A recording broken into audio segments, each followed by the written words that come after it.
good evening, and good evening. Welcome to another episode of the Teachers Lounge, as sponsored by Community Social Justice of Atlanta in partnership with Mel Enterprises, mentoring exceptional leaders, and Cross Culture 365 Ministries. We welcome you to this live this evening. Thank you for joining us and giving of your time as we continue the conversation inside of the Teachers Lounge. And on this panel today, we have several special guests who have a plethora of experience in the field of education at every level, and they've been teachers before, but they will introduce themselves a little later on. If you've ever worked in a school or been an educator at any level, then you know the real conversations go down in the Teachers Lounge. And so we're going to share some information with you today. We're going to give you some updates about how ending the year strong is very important for your scholars, your children, for you as a parent, for our educators and our leaders at the school and district level. We understand that this is a critical time in the school year, although every day is a critical day. This is a critical time. We are in the fourth quarter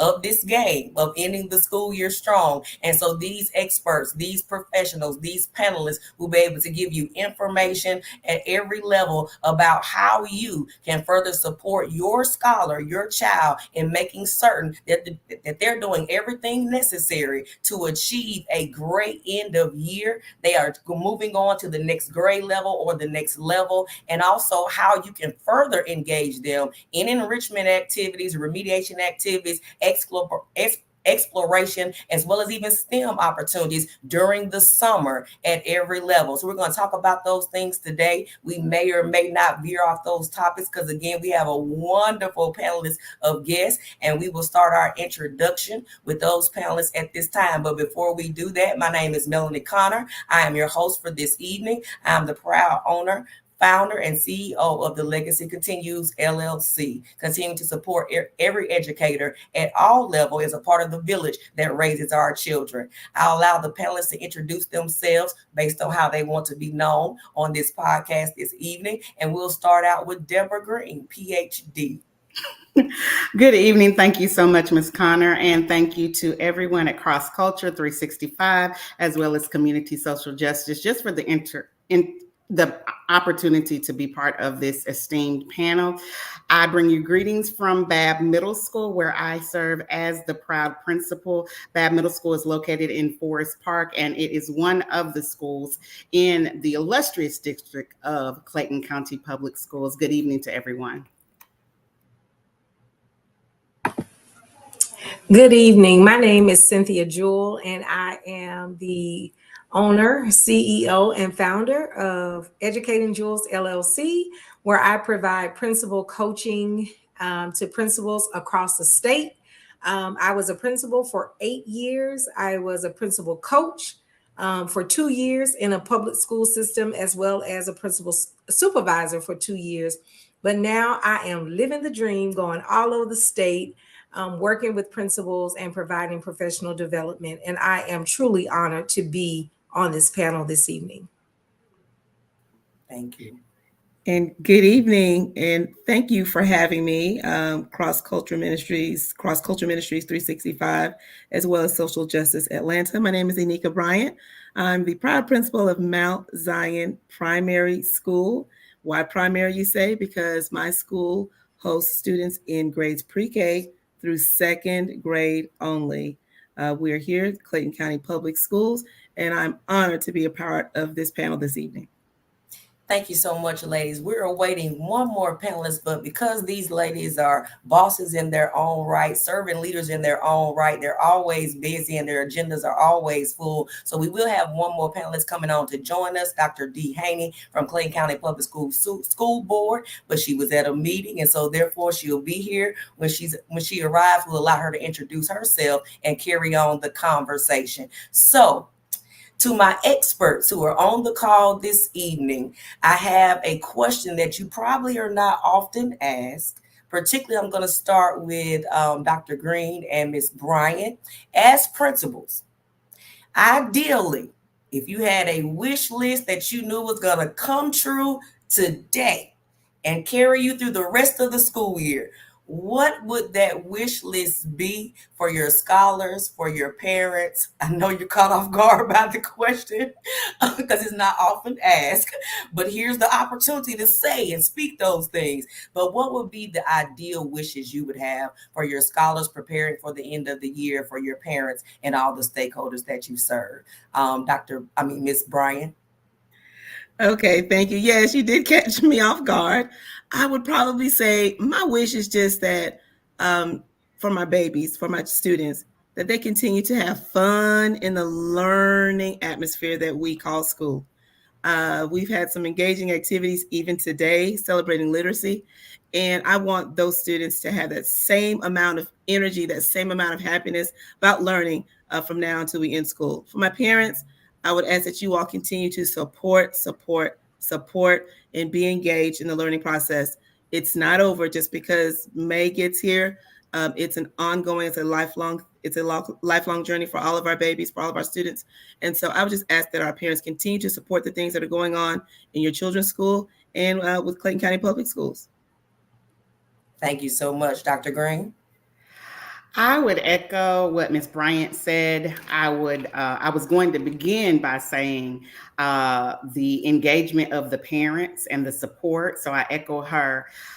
For our scholars, a focus on and a prioritization of learning, and just that focus on the instruction and the standards. I know that is a very serious answer, but we are in, I think someone said, it may have been you, Ms. Connor, earlier, we're in the fourth quarter. And this is the championship game, and so we want our students, our scholars, to have a laser focus and to prioritize mastering those standards. And you can do that also while, to echo what Ms. Bryant said, while also having fun. You can do that. I did that today by taking a pie in the face for Pi Day today. So math matters. And we're stemming, and you can do that while still having a laser focus on showing demonstrating mastery of the standards as we progress toward our Georgia Milestones assessments. Absolutely. Thank you. And Ms. Jewel, as you support leaders at this time, having done so as a leader yourself and then supervising leaders and now coaching leaders, what are you giving them as the support that they need to ensure that they lead in order for schools and stakeholders and scholars to finish strong for this school year? I know you know at all levels. Well, I think just continuing, like the principal said, just continuing to teach, continuing to have that same zest that they had at the start of the school year. I am also helping them to prioritize closing out and also planning for summer leadership, right? I'm asking reflective questions. What have you learned this year? What have been constant themes? And I'm reminding them of constant themes that I've heard and asking them to think about how could this look differently as it relates to preparing for the upcoming school year? What could you do differently? How do we prepare the admin team? How do we ensure that there is a highly qualified teacher in front of every student when we start the 24-25 school year?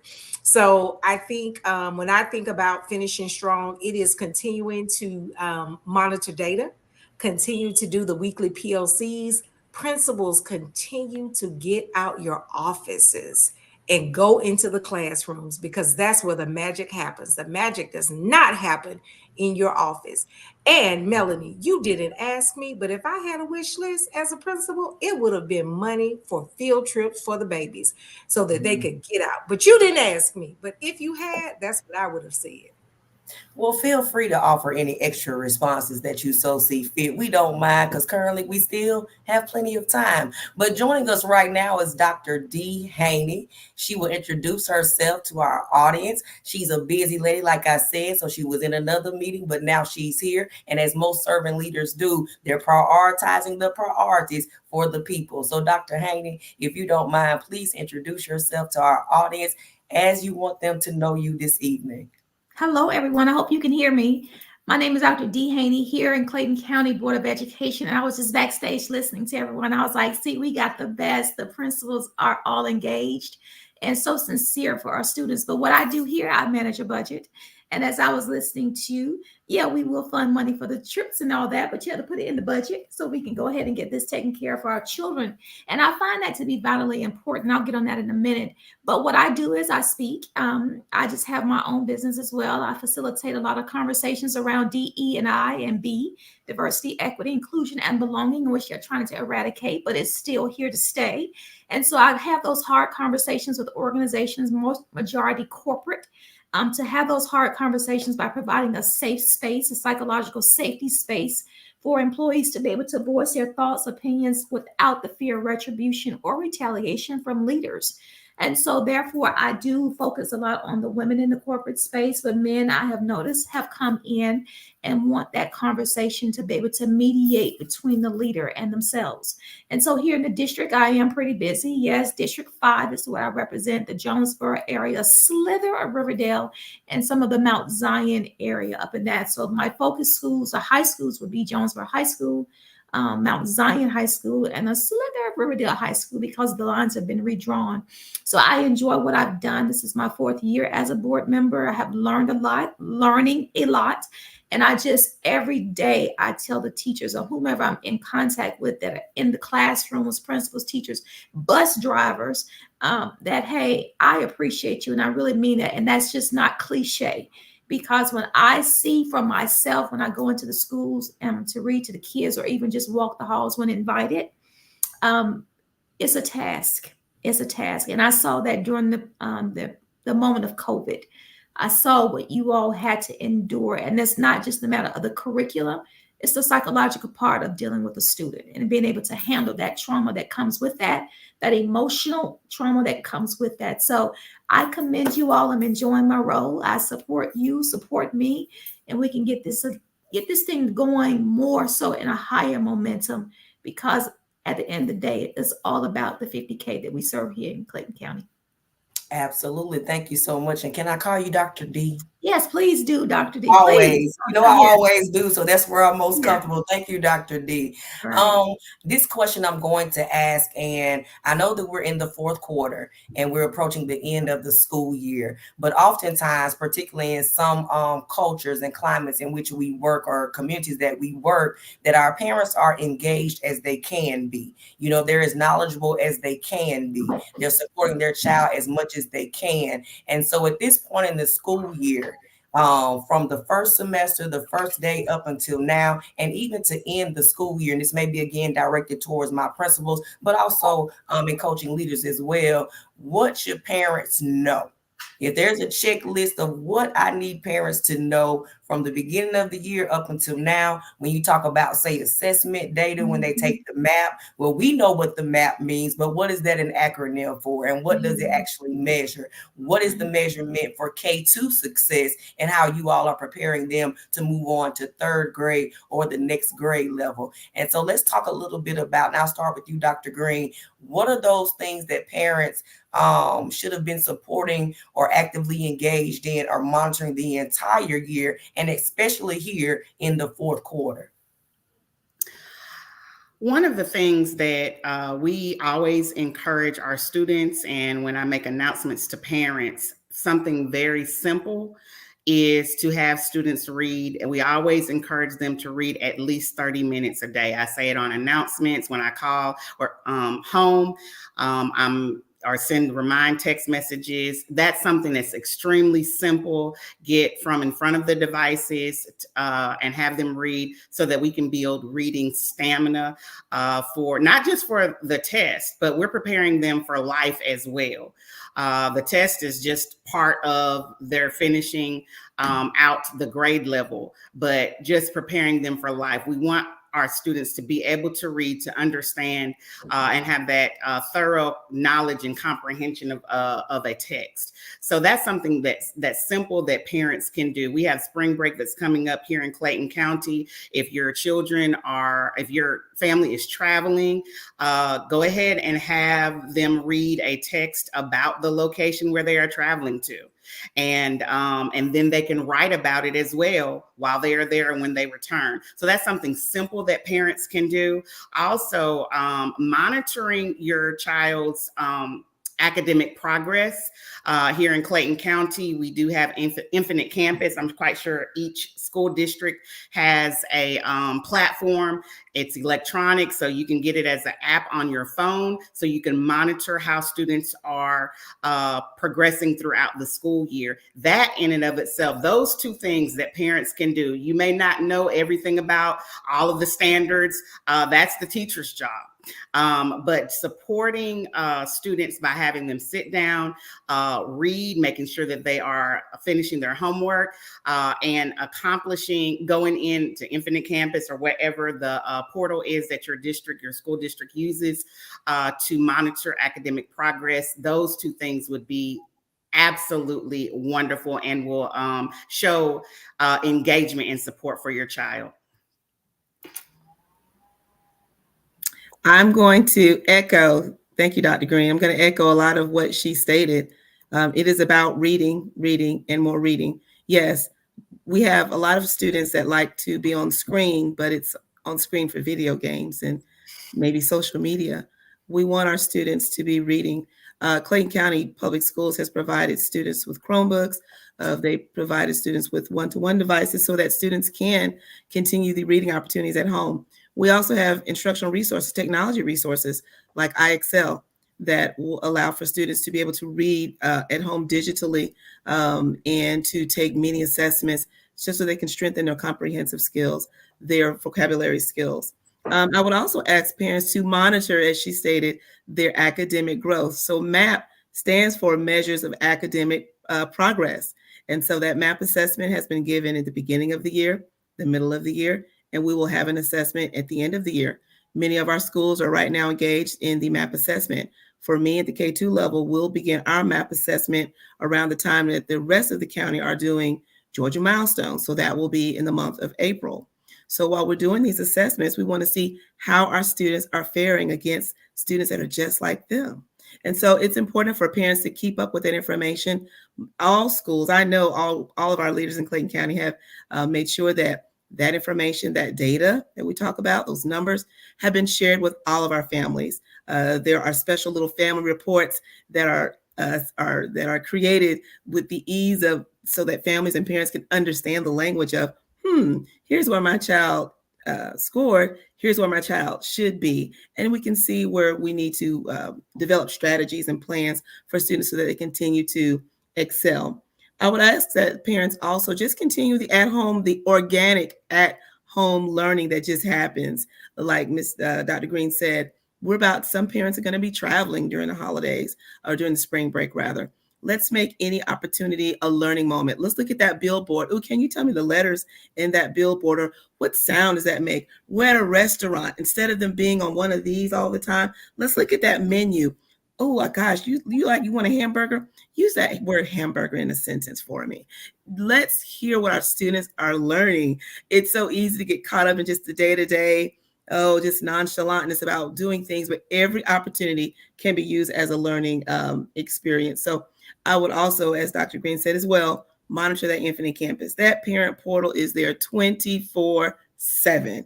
Even if the power goes out, you can pull up your cell phone and you can find how your boy or your daughter or your son are doing in school. You can check that attendance instantaneously. I have a child in high school. I know when that bell goes off, that ding goes off, she's getting a grade or maybe even getting a tardy, hope not. But that is 24/7 access. So there is no excuse why parents should not know how students are faring in school. So I would just ask that they continue to stay engaged, continue to speak, have communication, that two-way communication between home and school. That is so critically important because we're always accessible. Social media's got it. Internet has got it where you can have us in a moment's notice, text messages, and smoke signals, whatever it is that you got to do. Let's make sure that parents are staying involved and staying engaged.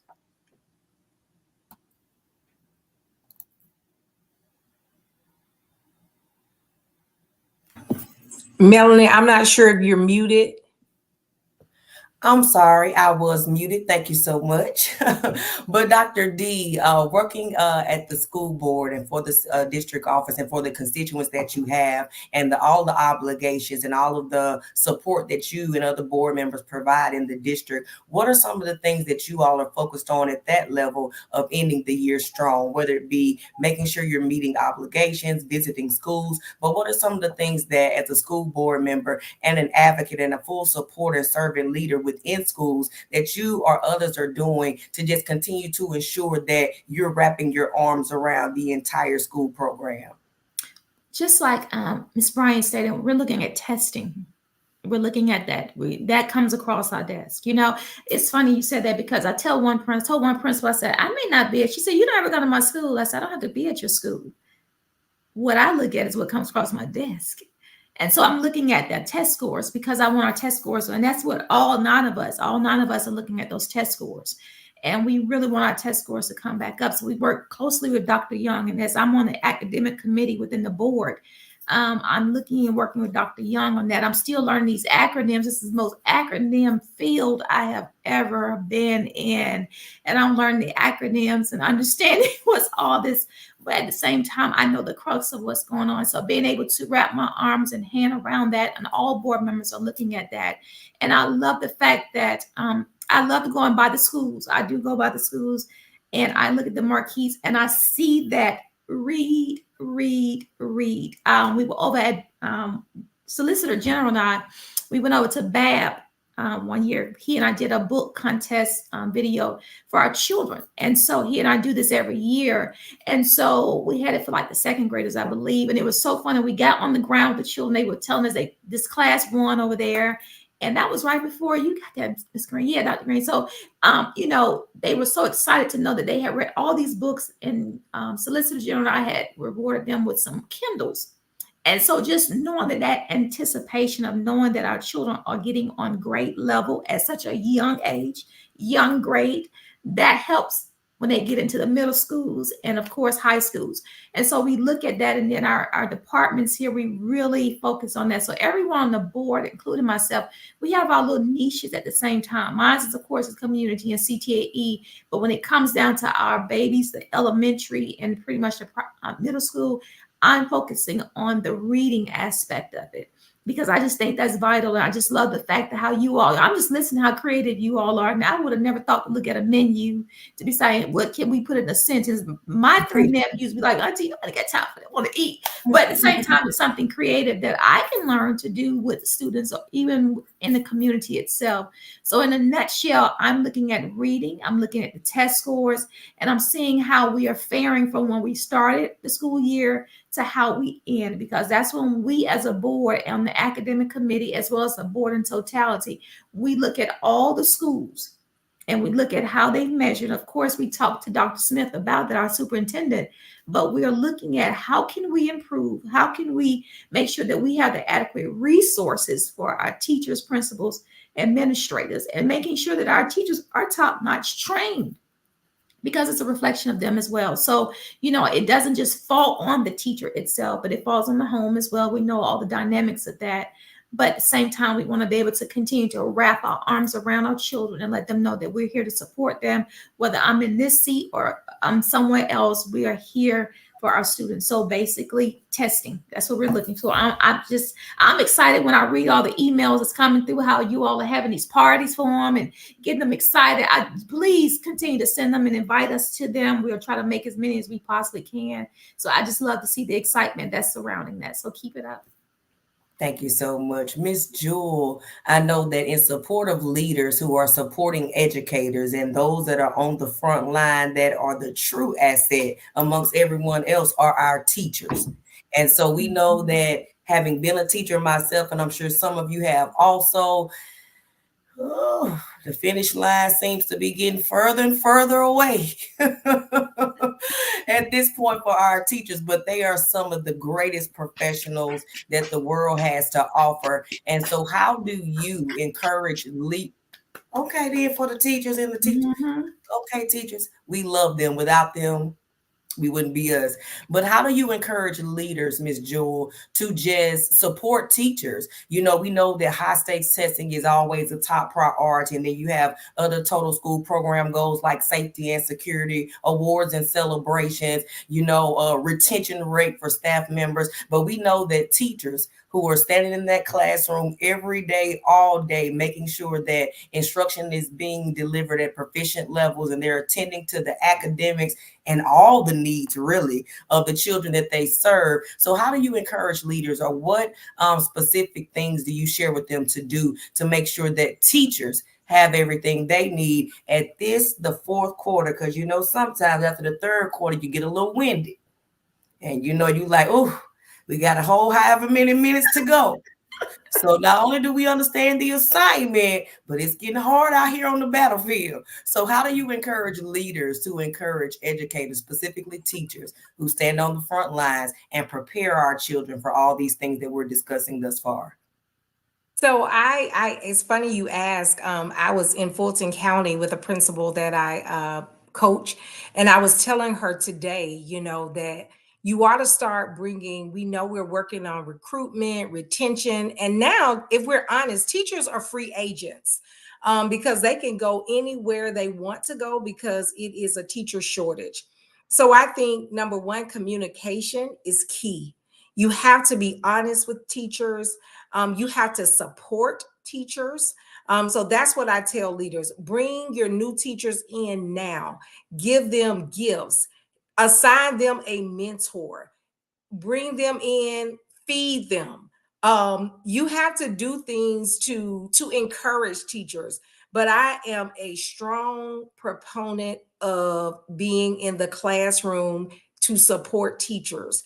The measures of academic progress, and I stay in front of that data. I run the reports. I put the reports in front of the principals that I support. And I would like to say to parents that are on the line, if you are one of the parents that think all we do is test students, this is what I'm going to tell you about MAP, which is what is used in Clayton County 3 times a year. You send your baby to school to learn. And that test is saying whether or not your child is learning. And so if your child is not meeting the minimum progress, then it's almost egregious of us as educators that they are coming every day for 89 days during a semester and they can't even meet minimum progress with our great teaching. And so what I do with the principals, I tell them, and I said this also today, teachers do the best they know how. And so as leaders, we have to coach up the teachers. We have to provide them support. If they need training, right? If you have a whole class of students and none of them meet their minimum growth, then that's a problem. But that doesn't mean that we throw that teacher out, right? And what I mean about communicating, I call a teacher in, I say, listen, you have 20 students. None of them met minimum growth, even though they've been with you all semester. Now I see you up teaching every day. I walk by there, you smiling, you turning, but students are not learning. So it is up to me, almost like a doctor, to figure out where is the gap. And guess what? The gap is not the students. And so I encourage principals to look at, as a whole, where are your gaps in your school? Where are your learning gaps? Are your gaps just in reading? Are your gaps in math? Are your gaps in one grade level? And then what does that mean for you as we are talking about ending the school year and starting the school year? What professional learning are you going to provide? Because even the NFL players, they don't just show up at the Super Bowl, they practice. And so as educators, we must continue to practice. We must continue to learn. And so I just coach the principals on to look at that data and to use that information to not only celebrate teachers, celebrate the learners, but also to look for gaps to see what do we need to do to support our teachers, because we want to celebrate them, we want to uplift them, we want to retain them, and so we got to treat them right. And so that's how I support the teaching field. And I am also an advocate. I have a 13-year-old daughter who says that she wants to be a teacher because her mama and her daddy were both teachers. So I also think that we must, as educators, that we must encourage people to continue to go into the educational field, because education paves the path for every other profession. And I will drop the mic. Well, thank you so much, mic drops. And feel free, we can have all other mic drops this evening as well. I love a good mic drop. So, as we mentioned, teachers and the level of work that they're doing and being on the front lines and making sure they're prepared and providing them support, even when they have challenges, but also celebrating them. I know that Teacher Appreciation Week is coming up in May. Now, I'm going to take a moment. I know I'm the host, but just give me 1 second here. So, I want to give a special public service announcement to our parents, our guardians, our community members, anyone with a child that knows a child, you're an auntie, a grandmother,